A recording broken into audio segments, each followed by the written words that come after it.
Et nous recevons Fleur Pellerin. Bonsoir, merci d'être avec nous. Bonsoir. Vous avez été ministre au sein du gouvernement français sous le quinquennat de François Hollande, en charge notamment de la culture, mais aussi, à un temps donné, de l'économie numérique. Vous êtes aujourd'hui chef d'entreprise. Alors, la secrétaire générale de la francophonie, Michaëlle Jean, vous a nommé récemment grand témoin de la francophonie pour les Jeux olympiques et paralympiques d'hiver de Pyeongchang qui débutent ce vendredi 9 février. En quoi consiste au juste, Fleur Pellerin, votre mission?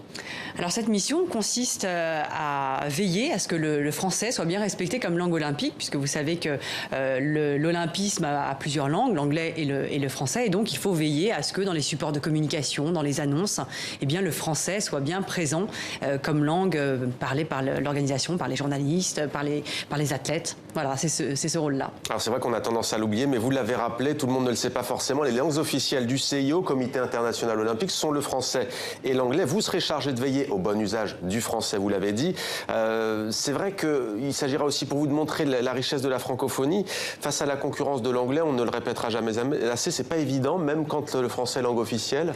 C'est très difficile, surtout pour ces Jeux olympiques, et ça sera le cas d'ailleurs pour les suivants, parce qu'ils ont tous lieu en Asie, où probablement le public sera très certainement asiatique, donc plutôt pas dans un espace francophone, comme ça avait pu être le cas au Canada, par exemple. Donc il y avait un vrai défi au fait de veiller à ce que le français soit quand même bien présent, parce que la facilité, ça aurait été de sous-titrer en coréen, bien sûr, en chinois peut-être, et puis en anglais, mais se contenter de cela. Et donc, moi, je suis très heureuse qu'on m'ait confié cette mission, parce que je pense que le français est un bel outil diplomatique, et c'est important qu'il soit reconnu et parlé pendant ces Jeux olympiques. Alors, pour les Jeux olympiques de Rio en 2016, c'était le chanteur et saxophoniste franco-camerounais Manu Dibango qui était le grand témoin de la francophonie. Concrètement, sur place, quel sera votre programme? Alors là, ce sera un programme qui sera plutôt un programme de représentation, assister à la cérémonie d'ouverture, vérifier un certain nombre d'éléments quant à la signalétique, aux indications pour vérifier qu'elles sont bien portées en français. Mais le travail, il a surtout été réalisé en amont avec le comité d'organisation des Jeux olympiques coréens pour travailler avec eux justement sur ces éléments sur la communication, le site internet, la présence de traducteurs, de bénévoles. Donc c'est un travail qui a été fait vraiment avant les Jeux olympiques. Et là, à partir de l'ouverture, ça sera plutôt, on sera plutôt vraiment dans la magie des Jeux. Alors l'OIF dit vous avoir choisi en raison de votre intérêt pour l'innovation. La Corée du Sud est un pilier de l'innovation et de l'économie numérique notamment. Aussi pour votre très forte notoriété, dit le communiqué de l'Organisation internationale de la francophonie, votre popularité en Corée. Quel est votre rapport à ce pays ? Alors c'est très étrange, parce que c'est un rapport qui s'est construit finalement à partir de 2012, puisque je n'avais jamais été auparavant. J'y suis née, j'y suis restée 6 mois, puis j'ai toujours vécu en France après. Et donc, c'était lors de votre visite en Corée. Les retrouvailles avec ce pays dans lequel je suis née ont été finalement assez tardives. Et du coup, j'ai construit depuis 2012 ma relation avec la Corée. J'y ai maintenant des amis. Je commence à comprendre à la fois la situation sociale, politique. On va y revenir, mais c'est quoi cette image d'ailleurs? Rappelez-le-nous, on ne se souvient pas forcément. Alors c'est une université assez connue de Séoul, qui est une université de femmes, qui a tenu à me faire docteur honoris causa de l'université. Donc là, c'était le jour de la cérémonie. Qu'est-ce que ça vous fait de revoir ces images? C'est vrai qu'à l'époque, il y avait toute une effervescence. En France, on en parlait bien évidemment. Mais le retour dans votre pays natal, la Corée, vous êtes né à Séoul, ça avait créé aussi sur place une fleur mania, avait-on dit, avec notamment beaucoup de demandes d'interviews, d'entrevues des médias coréens. Qu'est-ce que vous gardez de cette époque? C'était un moment à la fois très touchant, parce que c'était mon retour dans le pays de ma naissance, mais en même temps, il y avait tellement d'attention médiatique que ça m'empêchait de ressentir quelque chose de vraiment spontané.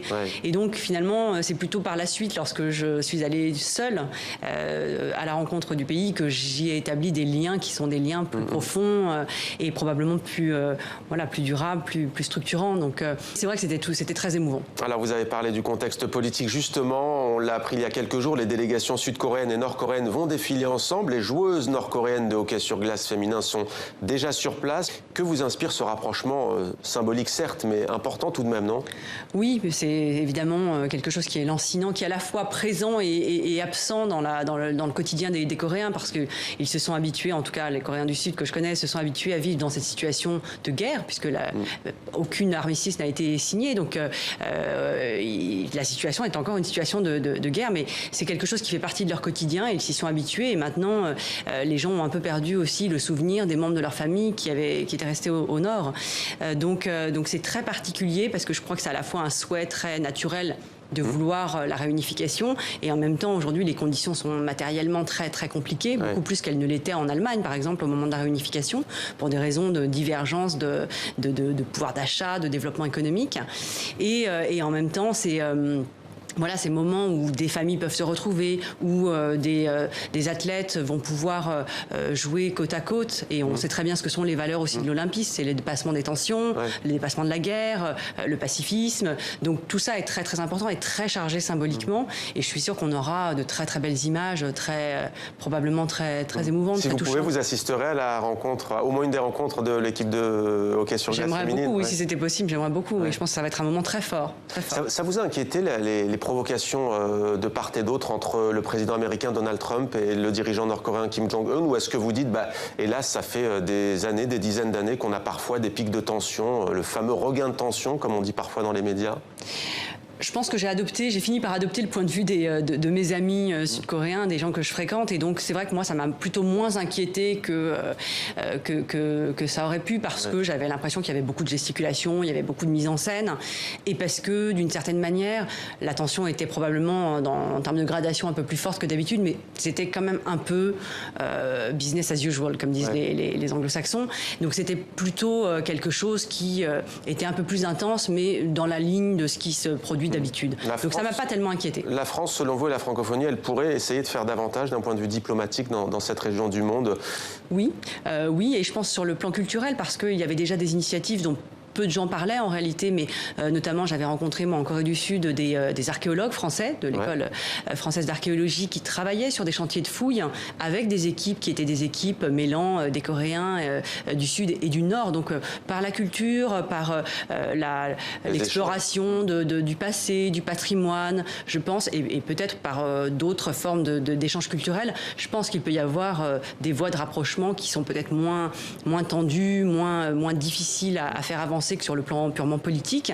Donc je crois beaucoup à ça, et je pense que aussi le fait que la Corée du Sud ait souhaité adhérer à l'Organisation internationale de la francophonie, d'abord comme observateur, mais c'est un signal aussi très, très fort, et qui montre qu'il y a, puisque la Corée n'est pas un pays francophone, mais qu'il y a un intérêt pour les valeurs de la francophonie, pour les valeurs humanistes, l'universalisme.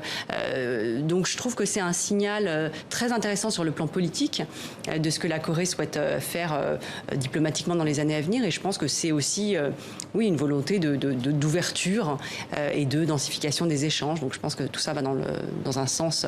Alors en France, Fleur Pellerin, vous êtes restée très populaire auprès des Français après votre passage dans les gouvernements du quinquennat de François Hollande.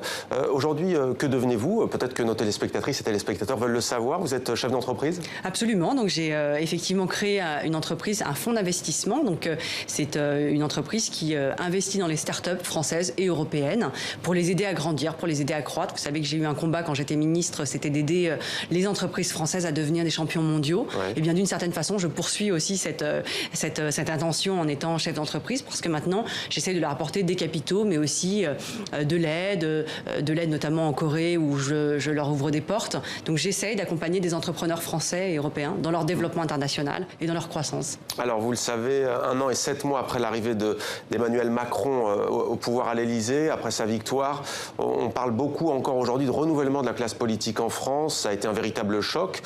Les faits sont là, effectivement. Effondrement des partis traditionnels de gouvernement, Parti socialiste et anciennement donc l'UMP, aujourd'hui les Républicains. Quel regard portez-vous sur justement cette transition politique en France avec l'arrivée massive de jeunes au Parlement? Ça avait commencé déjà d'ailleurs avec votre arrivée notamment, mais aujourd'hui c'est un phénomène plus massif. Vous l'avez dit, dans cette phase de transition, c'est-à-dire aujourd'hui c'est très difficile de porter une appréciation sur la manière dont cette nouvelle génération va aborder son rôle politique dans la durée. C'est-à-dire que peut-être que certains vont se dire finalement ce n'est pas si conforme à ce que je pensais et ça ne me plaît pas tant que ça. Donc je pense que c'est plutôt pendant la prochaine mandature qu'on verra finalement ceux qui sont là et sont là pour un certain temps et pour vraiment renouveler la façon de faire de la politique. Je crois qu'il y avait une nécessité, une demande des Français d'ailleurs, qui s'exprimait dans le vote, de voir un certain nombre de pratiques anciennes disparaître parce que elles incarnaient une façon de faire de la politique dont les gens ne voulaient plus. Mais pour voir si un monde qui a disparu, d'un monde qui a disparu, un nouveau monde va naître, je crois que pour l'instant c'est encore un peu tôt, on manque de recul. Voilà, j'espère que on aura effectivement un vrai mouvement de réforme, un vrai renouvellement des pratiques et pas juste une reproduction des anciens réflexes par des nouveaux visages. Et Fleur Pellerin, à l'avenir, à nouveau ministre, voire plus, un jour candidate à la présidentielle, c'est possible ou c'est terminé? Difficile de le dire aujourd'hui, mais honnêtement, je suis engagée vraiment de manière très intense et avec beaucoup de détermination dans ce nouveau projet que j'ai, qui me passionne. Je suis très heureuse de la vie que j'ai, je suis très heureuse des rencontres que je fais, émerveillée de rencontrer des entrepreneurs, des jeunes entrepreneurs français qui ont de l'ambition, du talent et la capacité à révolutionner aussi les choses dans leur domaine. Je n'échangerai pas cette vie pour rien au monde aujourd'hui contre une autre.